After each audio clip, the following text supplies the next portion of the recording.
How y'all are? This is your buddy George Jones over at the Bergen Gun Range with my next installment on let's shoot a Franken-Google. And the Franken-Google we got is this thing right here. And this is, well, it's a 22 caliber AR-15. Now this particular one, it's a build gun. Jim Caldwell put this thing together and then I had to rebuild it for him. It is a Omega 15 and it is a E3 Arms Omega 15 multi-cal LMC 42, whatever that means. And that's about all the markings there is on this thing. It has full-length Picatinny, folding sights, a big old heavy 5.56 caliber barrel on it, and it has a CMMG 22 long rifle conversion kit in it with the magazine that comes with it. I'm pretty sure CMMG is factory equipped. The conversion kit is factory equipped with Black Dog magazines, even though the magazine doesn't seem to be marked in any way. These magazines are, trying to see if you can get them apart or not. Yeah, you can get these magazines apart and do maintenance on them, which is a pretty cool feature for a rimfire magazine. Not a bad looking rifle. The man who owns this gun ordered all the parts and put it together himself, and then I took it back to the shop after test firing it and worked on it for about an hour.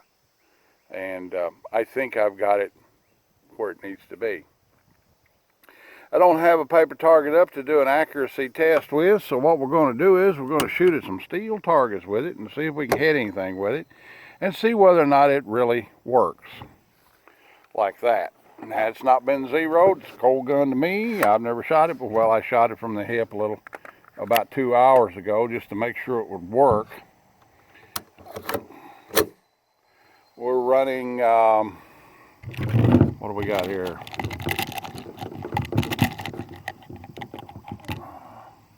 Remington Thunderbolts out of it. So let's see if we can hit anything with it. Get that guy off safe. Yeah, okay. Magazine Monopod. Get that guy right down there just like that. Get that guy shortened up there a little bit and I can get the right side picture on it. Alright. Let's see if we can hit the silhouette target with it.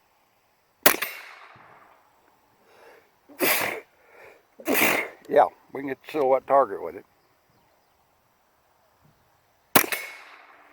It kind of reminds you of a click-clack, you know? It, I don't know, the way it feels, it's pow, clank, pow, clank.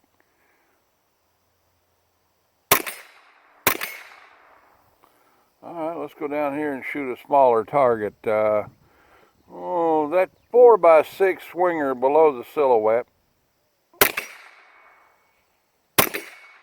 And it shoots it pretty good. Okay, let's see if we can get the spinner going. That may be a little bit too ambitious for us. Seems to work pretty good. I took this gun apart. One of the things I don't like about it is this lower is equipped with plastic pins. It's a polymer lower. It's got plastic pins. Now, on a rimfire conversion, I don't see it that much of a problem. I think plastic lowers are only good for rimfire conversions. I just, you know, plastic ain't too fantastic when it's the receiver of a high-powered rifle. It just, but on a rimfire, it seems to be okay.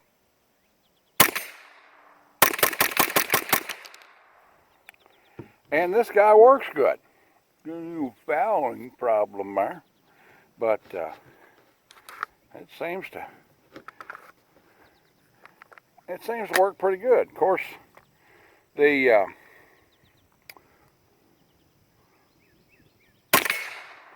all right, let's see if we can hit the little swinger dinger down there at 50 yards with it. Yeah, I hit it. It's no bad.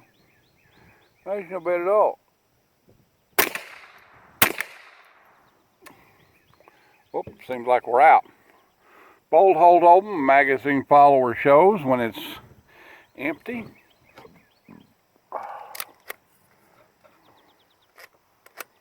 Bolt hold open does not work with the conversion kit. Yeah, bolt hold open doesn't work with the conversion kit. I don't know.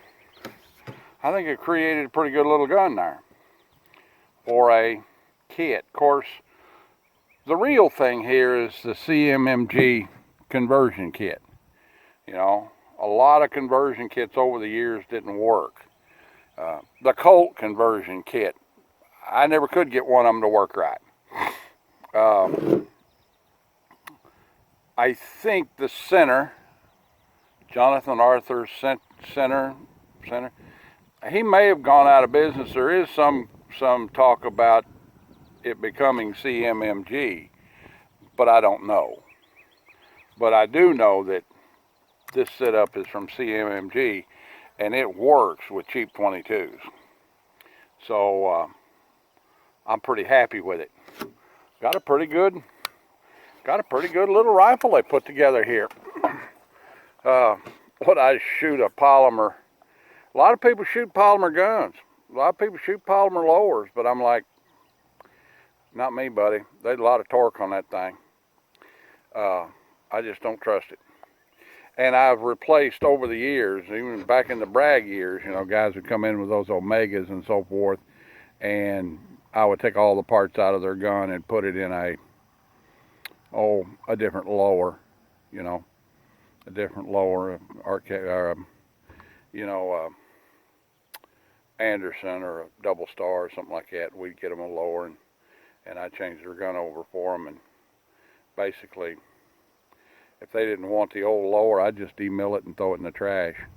Cut it in half and throw it in the trash. I think I kept one and built me a little 10-inch 22 on it, you know, and gave it to my brother-in-law, you know. But as a rimfire gun, plastic's not too bad. As a full-size gun, no. The main thing with them is the plastic receivers. If you get any torque on this area right here, it just shears right off there. I mean, you know, I probably changed out 20 of them in the 5 years I worked for Bragg, or 4 years I worked for Bragg, and half of them were broke off here at the buffer trunnion, you know. Well, anyway, that's about the size of it. Nice little conversion 22. Like I say, share a pie, commentate, and subscribe. Leave me no $1 in the Patreon box if you want to. And if you don't want to, I'll keep right on making content for you anyway. Life seems to be getting a little bit better. People are getting their shots, and this is starting to go away. Well, one of the problems is going away. We'll see y'all when we see you. God bless everyone. Be careful, and we'll see you. Bye-bye. This is your buddy George Jones over here at the Bergen Kitchen Range with my next installment on how to get a can open in the field.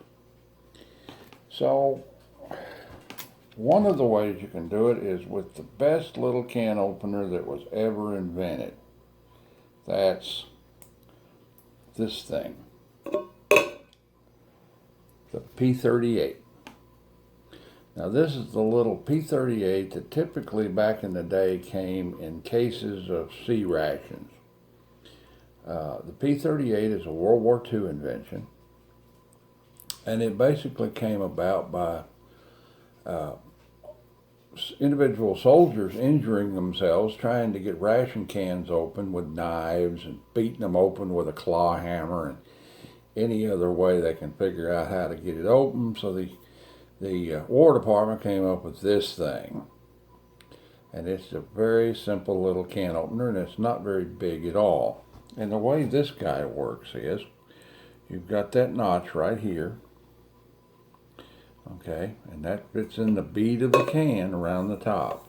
Okay, so you just take that guy and stick it in there just like that, and then just give it a little twist and work it around through there, and it'll open that can up pretty efficiently. Just work it back and forth, back and forth. Now, the P38 is pretty efficient and it's pretty safe, but it has a big brother, and this is also a GI issue piece of equipment, marked US right there, and this is the P51.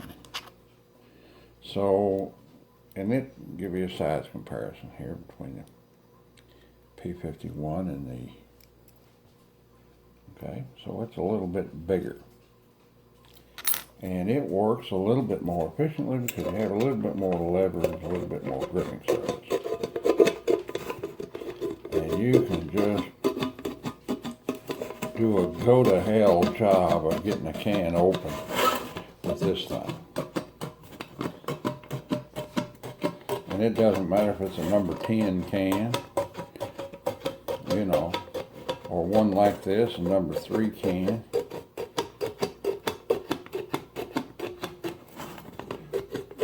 But it's a very efficient field can opener. Okay, it's a very efficient little can opener, and you can pick these up in surplus stores for $1. Typically, you can get them for about $1, and you can pick these up for about $1 as well. So of the two, probably the best one to have is the P51, because you can get a can open with it, and you get a can open pretty efficiently, and you don't have to worry about slashing your finger open or killing yourself trying to do it.